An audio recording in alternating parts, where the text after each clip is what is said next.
पुंडलिक वरदारी विठ्ठल श्री ज्ञानदेव तुकाराम.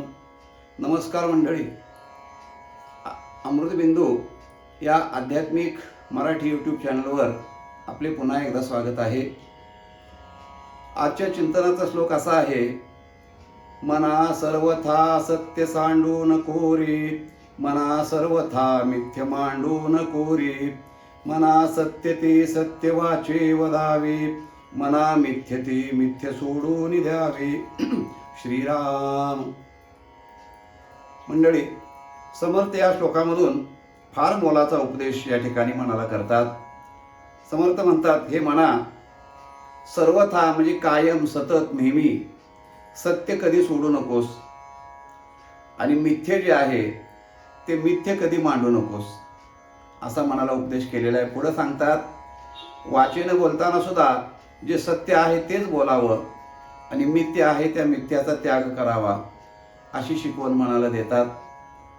चिंतन करताना मंडळी लक्षात येतं की सत्य असत्य, सत्य मिथ्या हे जे शब्द आहेत ह्याचा नेमका अर्थ आपण कुठे आणि कसा घ्यायचा, ह्याचं आपल्याला फार मोठं कोडं पडतं. कारण आध्यात्मिक परिभाषेमध्ये सत्य मिथ्या हे वेगळ्या अर्थानं बोलले गेलेलं आहे. व्यावहारिक भाषेमध्ये सत्य मिथ्या किंवा सत्य असत्य किंवा खरं खोटं असं आपण जे म्हणतो त्याचा अर्थ व्यवहारामध्ये फार वेगळा आहे मंडळी. तेव्हा दोन्ही अंगानं आपल्या त्याचा विचार करावा लागतो आपल्याला, तेव्हा ती गोष्ट आपल्या लक्षात येते. इथं आध्यात्मिक अर्थानं जर आपण बघायला गेलो तर म्हणा सर्वथा सत्य सांडू नको रे. हे म्हणा, जे सत्य आहे त्या सत्याचा कधी त्याग करू नकोस, म्हणजे सत्यापासून तू बाजूला जाऊ नकोस, अशा प्रकारची शिकवण आहे. आता अध्यात्मामध्ये सत्य कशाला म्हटलेलं आहे आणि मिथ्या कशाला म्हटलेलं आहे ह्याचा जर विचार केला तर मंडळी एक वाक्य शास्त्रातलं आपल्या पटकन लक्षात येतं. ब्रह्म सत्यम जगन मिथ्या असं शास्त्रवाक्य आहे. याचा अर्थ, या जगामध्ये सत्य जर काही असेल तर एक परब्रह्म हेच सत्य आहे, परमात्मा सत्य आहे. त्याला सोडून जे बाकीचं आहे ते सर्व मिथ्या आहे. मिथ्या या शब्दाचा अर्थ काय की जे तात्कालिक असतं, भासमान असतं, वस्तुतः असत नाही पण असल्यासारखं जे दिसतं त्याला मिथ्या असं शास्त्रामध्ये म्हटलेलं आहे. परब्रह्म सोडलं तर बाकीच्या सर्व ज्या गोष्टी जगामधल्या आहेत किंवा संपूर्ण जगत जर आहे बघितलं तर ते मिथ्या म्हटलेलं आहे.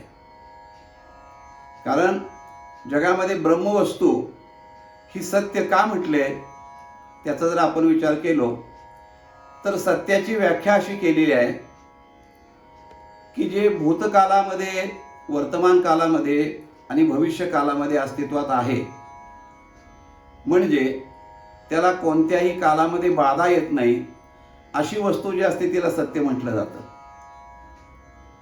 म्हणजे परब्रह्माला होता किंवा असेल असा शब्दप्रयोग कधीच करता येत नाही. परब्रह्म होतं असं जर म्हटलं तर भूतकालामध्ये ते जमा होतं आणि असेल म्हटलं तर भविष्य कालामध्ये जातं. म्हणून परब्रह्म आहे एवढंच त्याच्याबद्दल बोलता येतं. ते वर्तमानात, भूतकालामध्ये आणि भविष्यकालामध्ये तिन्ही कालामध्ये त्याचं अस्तित्व अबाधित आहे. ते कधीच नाश पावत नाही, शाश्वत म्हणून त्याला म्हटलेलं आहे. बाकीचं जे आहे ते सगळं अशाश्वत आहे. त्याचा कधी ना कधीतरी उदय आहे, कधी ना कधीतरी अस्त आहे, कधी ना कधीतरी निर्मिती आहे, कधी ना कधीतरी नाश आहे. या सर्व वस्तू अशा आहेत.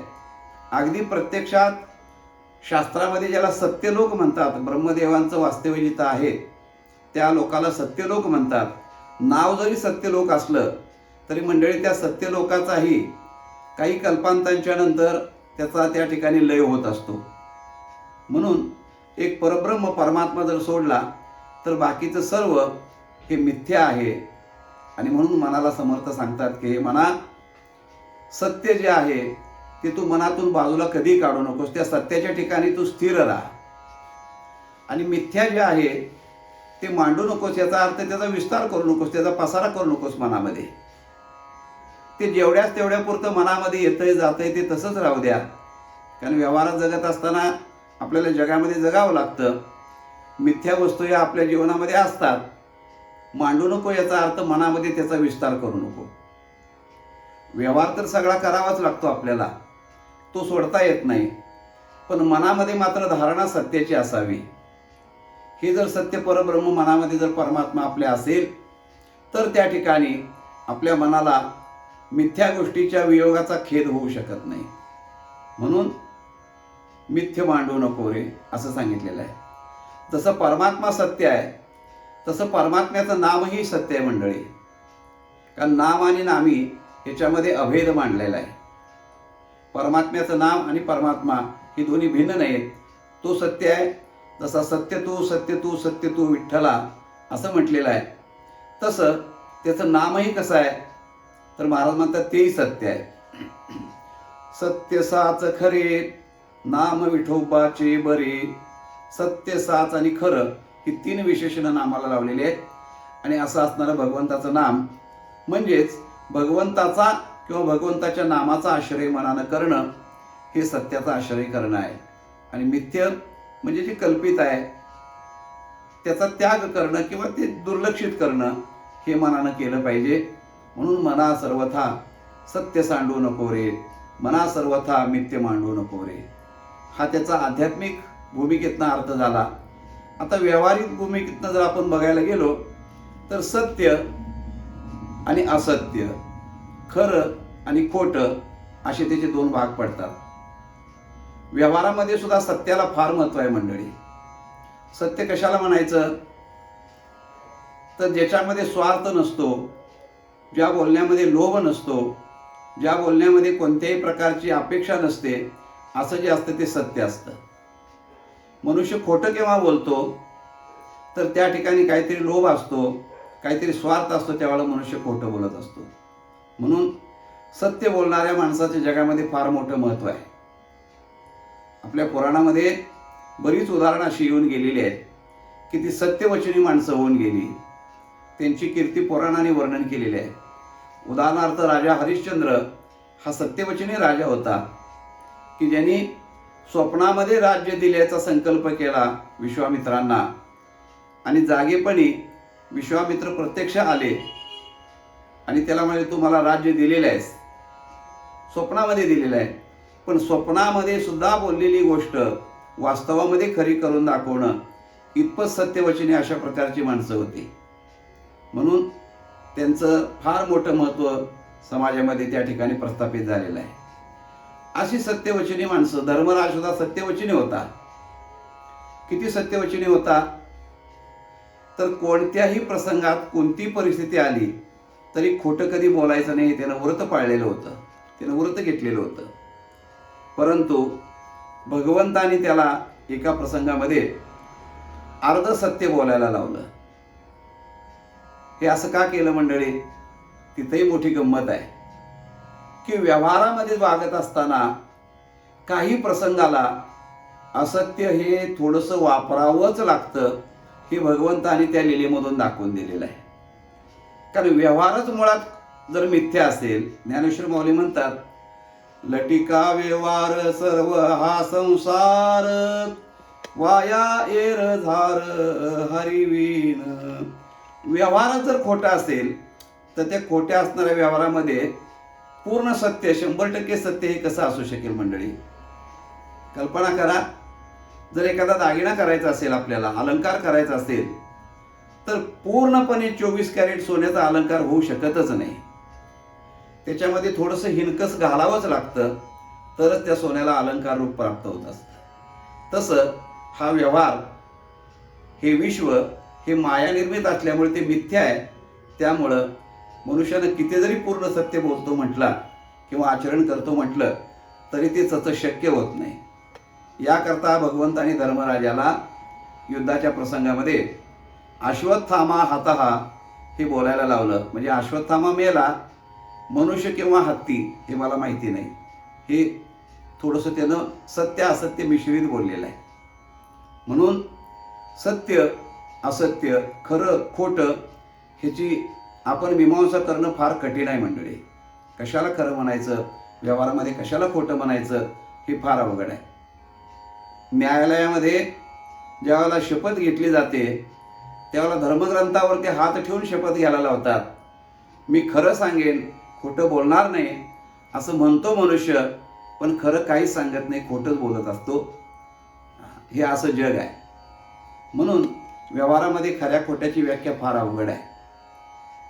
आपण ज्याला खरं म्हणतो ते खरं आहे का हे सुद्धा आपल्याला समजणं फार कठीण आहे.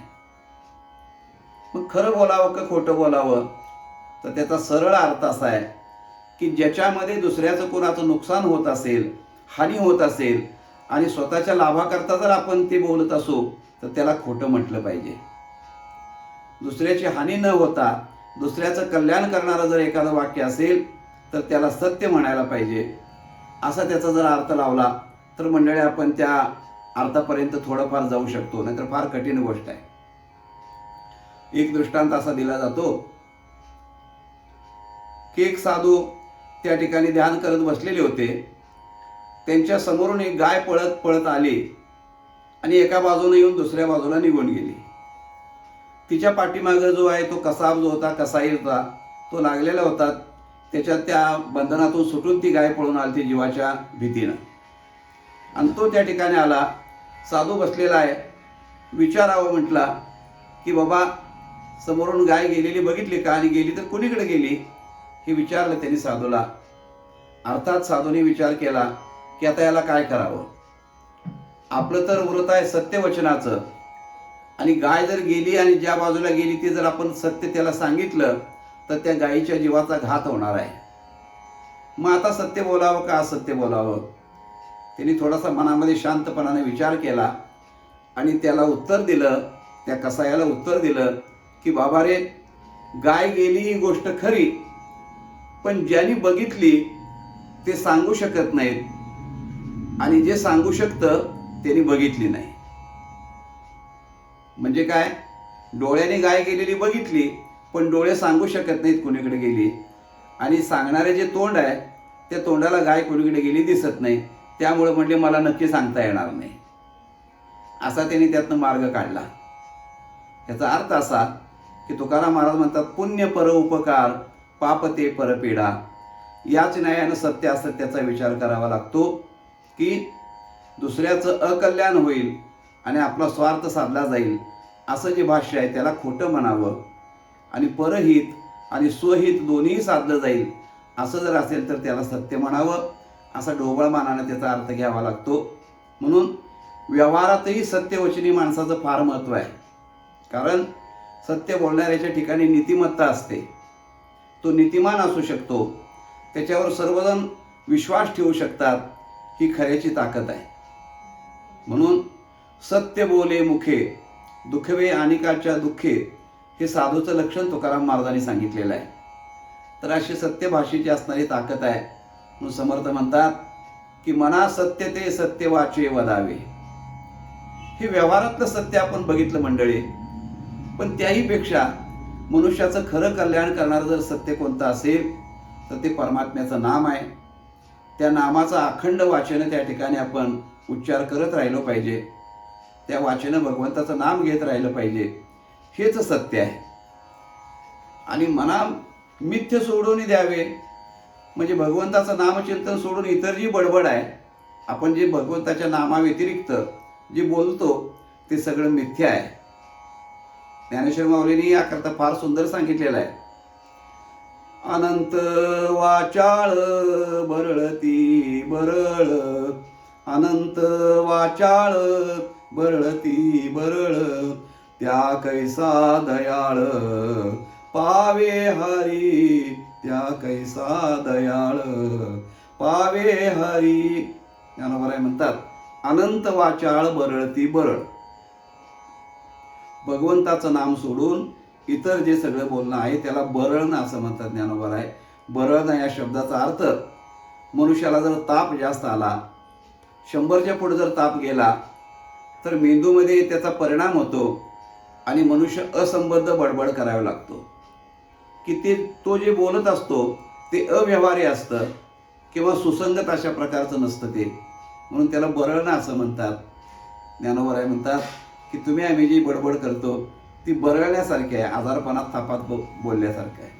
म्हणून ते बरळणं सोडून द्यावं आणि सत्य ते सत्य वाचे वदावे, म्हणजे भगवंताचं नाम जे सत्य आहे त्या वाचेनं सतत अशा प्रकारचं त्या नामाचं चिंतन करून आपलं कल्याण करून घ्यावं.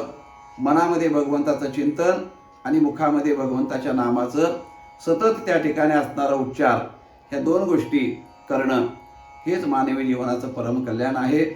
या श्लोकांमधून समर्थाने आपल्याला सांगण्याचा प्रयत्न केलेला आहे. मंडळी, आपण त्याचं आचरण करून होता होईल तेवढ्या आपल्या जीवनामध्ये त्याचा आपण उपयोग करून घ्यावा, याकरता समर्थांनी किंवा सर्वच संतांनी आपल्याला हा बोध केलेला आहे. मंडळी, चिंतन कसं वाटलं ते अवश्य कळवा. चॅनलवरती जर आपण नवीन आले असाल तर चॅनलला सबस्क्राईब करा आणि इतरांच्यापर्यंत त्याची माहिती द्या. भेटूया मंडळी पुन्हा पुढच्या भागामध्ये. तोपर्यंत नमस्कार. रामकृष्ण हरी.